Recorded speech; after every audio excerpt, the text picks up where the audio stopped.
નમસ્કાર। રાજકોટના લાલપરી તળાવ પાસે મોટી માત્રામાં એક્સપાયર થયેલી દવાઓનો જથ્થો જાહેરમાં ફેંકી દેવામાં આવતા ગંભીર પ્રશ્ન ઊભા થયા છે। સમગ્ર મામલે રાજકોટ કેમિસ્ટ એસોસિએશનના પ્રમુખ મયુરસિંહ જાડેજાએ કડક પ્રતિક્રિયા આપી છે। તેમણે જાહેર સ્થળે એક્સપાયર થયેલી દવાઓ ફેંકવાની ઘટનાને બેદરકારીભર્યું અને અયોગ્ય ગણાવ્યું છે। સાથે જ લોકોને અપીલ કરી છે કે આવી દવાઓનો કોઈ પણ સંજોગમાં ઉપયોગ ન કરે અને જવાબદાર લોકો સામે કડક કાનૂની કાર્યવાહી કરવામાં આવે। વધુ સમાચાર માટે જોડાયેલા રહો આરપી ગુજરાત ન્યૂઝ રાજકોટ।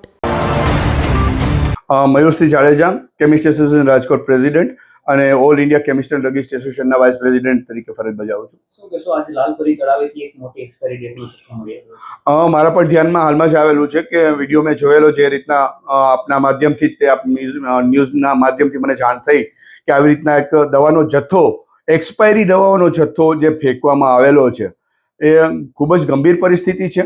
હું મારી દ્રષ્ટિએ માનું છું કે આ વસ્તુ યોગ્ય જરાય નથી અને ગવર્મેન્ટના રૂલ્સ પ્રમાણે દવા વસ્તુ એવી છે કે કોઈ પણ વ્યક્તિ લઈ લે તો અને ખોટી રીતે લેવાઈ જાય તો એની આડઅસર પણ થઈ શકે છે।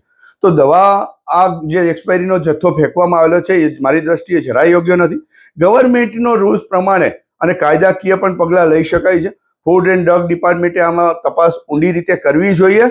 આવો બનાવ લગભગ બીજી ત્રીજી વખત રાજકોટમાં બનેલો, તો ક્યાંક ને ક્યાંક આ બનાવને ઇગ્નોર કરવામાં આવે છે ગવર્મેન્ટ દ્વારા, અને હું માનું છું કે આ જેને પણ નાખેલું છે એ જરાય યોગ્ય પગલું નથી।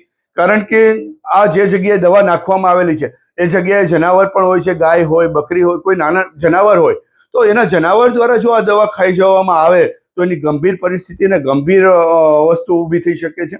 તો મારી દ્રષ્ટિએ જરા પણ યોગ્ય નથી। જેને પણ નાખી છે આ દવા, એક્સપાયરી દવા, જનરલી અમારે ત્યાં એક્સપાયરી દવા એક સિસ્ટમ હોય છે કે રિટેલર એક્સપાયર દવા થાય એટલે હોલસેલરને મોકલે, હોલસેલર એક્સપાયર થાય એટલે કંપનીઓને મોકલે।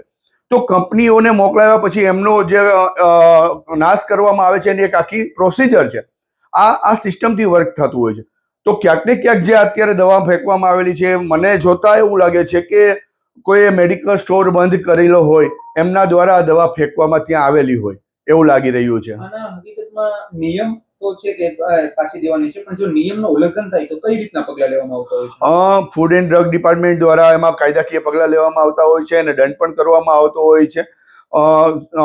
અને જે ગવર્મેન્ટના રૂલ્સ પ્રમાણે છે એમાં એક્શન પણ લેવામાં આવતા હોય। પણ ભૂતકાળમાં પણ આપણે જોયું છે કે અહીંયા આપણે ત્યાં પકડાયેલી છે દવા, પણ ક્યાંક ને ક્યાંક ગવર્મેન્ટ આ બાબતને ઇગ્નોર કરતી હોય એવું લાગી રહ્યું છે।